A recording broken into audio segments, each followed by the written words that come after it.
Pour finir les racines, on reprend d'abord la hauteur coronaire.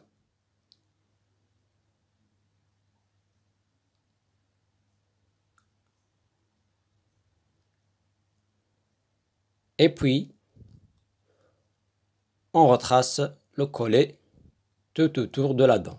Donc, on commence sur la face vestibulaire, toujours sous forme d'un demi-cercle. Et puis, sur la face palatine aussi. Donc, on laisse une distance à partir de la hauteur coronaire. On trace le collet sous forme d'un demi-cercle.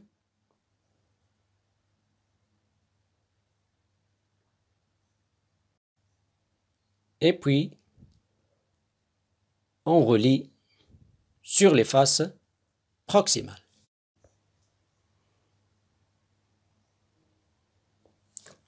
Là, la forme du collet sur les faces proximales est sous forme d'un arc qui est très ouvert.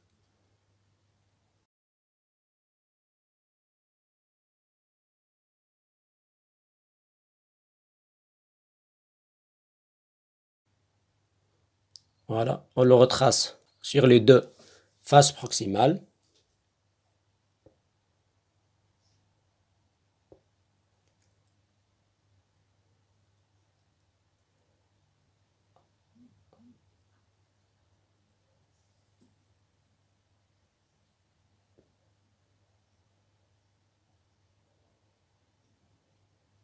Et après, on va commencer à faire la distinction ou bien la séparation entre la racine et la couronne. En même temps, on essaye de sculpter la racine ou bien les deux racines.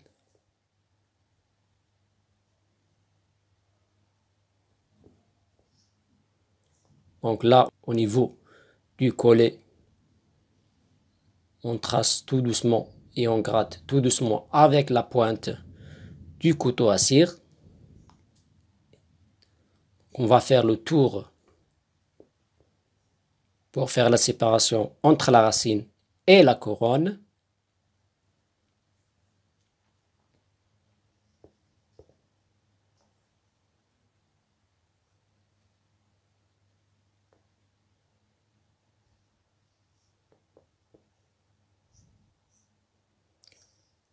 Après, on va entamer les finitions proprement dites des deux racines. Donc on commence par la racine vestibulaire, qui est la plus robuste. Et on commence à arrondir les angles partout et à perfectionner la séparation ou bien notre furcation entre les deux racines. Donc la séparation ou bien la zone de la furcation, elle est faite par deux sillons. Donc ce sont deux sillons qui naissent de part et d'autre sur la face proximale au niveau du collet et s'enfoncent progressivement jusqu'à la mi-hauteur radiculaire pour séparer la racine en deux, ce qui va nous donner deux racines, une racine vestibulaire et une racine palatine. Donc là, on est en train de finir la racine vestibulaire. Donc on doit arrondir tous les angles de la racine,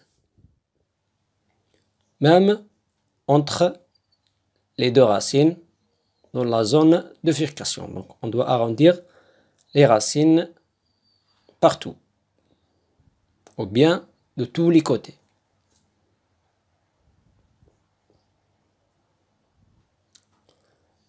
Voilà, on fait le tour et on essaye d'avoir une forme arrondie au niveau de la racine vestibulaire avec un apex pointu et fin.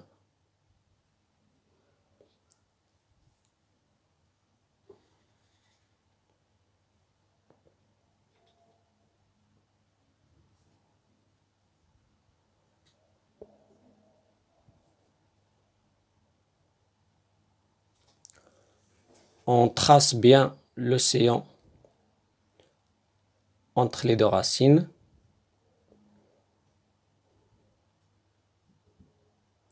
Là, les deux sillons s'enfoncent progressivement pour se croiser au milieu de la bifurcation et séparer la racine en deux. Donc, ils s'enfoncent progressivement de part et d'autre d'une manière symétrique jusqu'à séparer la racine en deux. Donc, au milieu, au niveau de la bifurcation, ils se croisent en un seul point. On revient toujours à travailler et perfectionner notre racine vestibulaire de tous les côtés au niveau de l'apex. Là, quand on sculpte les racines de la prémolaire, il faut toujours caler l'apex contre la main ou bien contre les doigts et sculpter.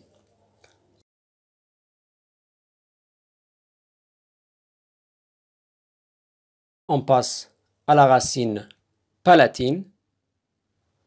Donc on travaille au niveau de la bifurcation et puis on commence à arrondir les angles partout. Donc les racines vestibulaires et palatines de la première prémolaire ont une section arrondie. Donc on doit les arrondir de tous les côtés. On perfectionne la petite concavité sur la racine palatine au niveau de la région cervicale et on travaille l'apex. Là, on coupe un peu de la racine palatine parce qu'elle est moins longue que la racine vestibulaire et puis on revient à arrondir les angles partout.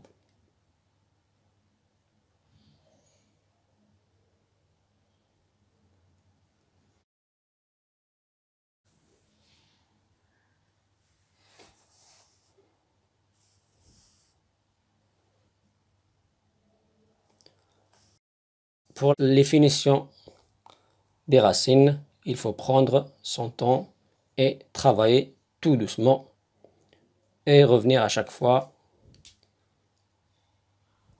et corriger les défauts ou les imperfections.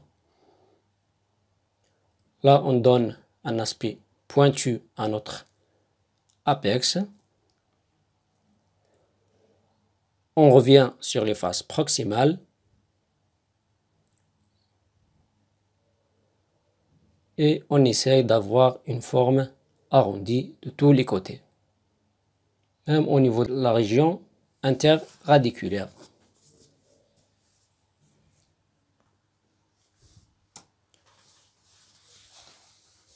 Donc, on essaye de réaliser un aspect effilé sur les deux racines. Donc, l'aspect effilé, c'est que la largeur de la racine, elle se réduit d'une manière progressive et constante pour se terminer par un apex très fin.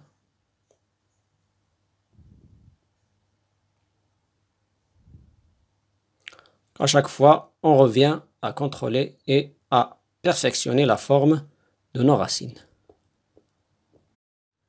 Donc la racine palatine doit être étroite et moins longue que la racine vestibulaire.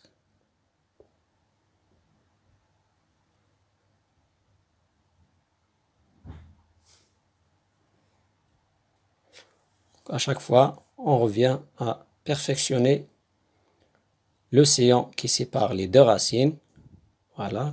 Donc, comme on voit, le sillon s'approfondit tout doucement et progressivement jusqu'à croiser l'autre sillon de l'autre côté.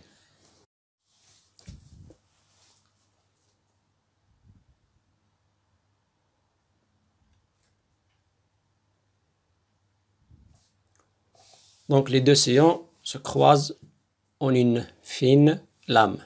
Donc la bifurcation ou bien la zone de séparation entre les deux racines n'est pas plate. Donc se fait en un seul point. Il ne faut pas laisser de surface entre les deux racines.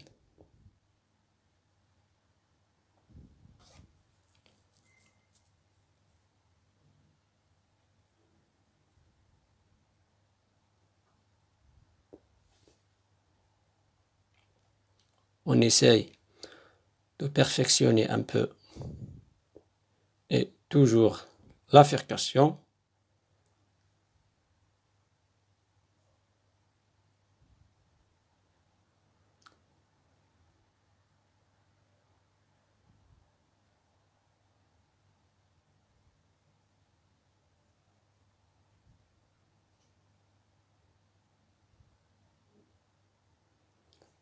Les deux sillons proximales s'effacent à peu près à 5 mm du collet.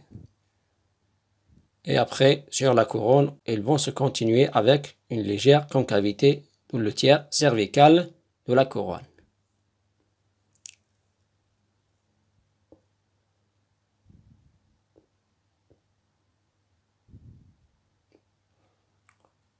On revient toujours à contrôler et à faire des perfections sur les deux racines.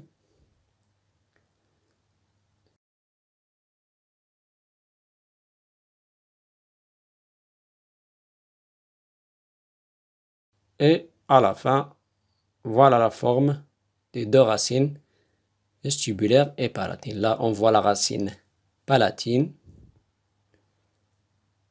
Voilà la vue proximale des deux racines. Donc, la racine vestibulaire elle est plus robuste par rapport à la racine palatine.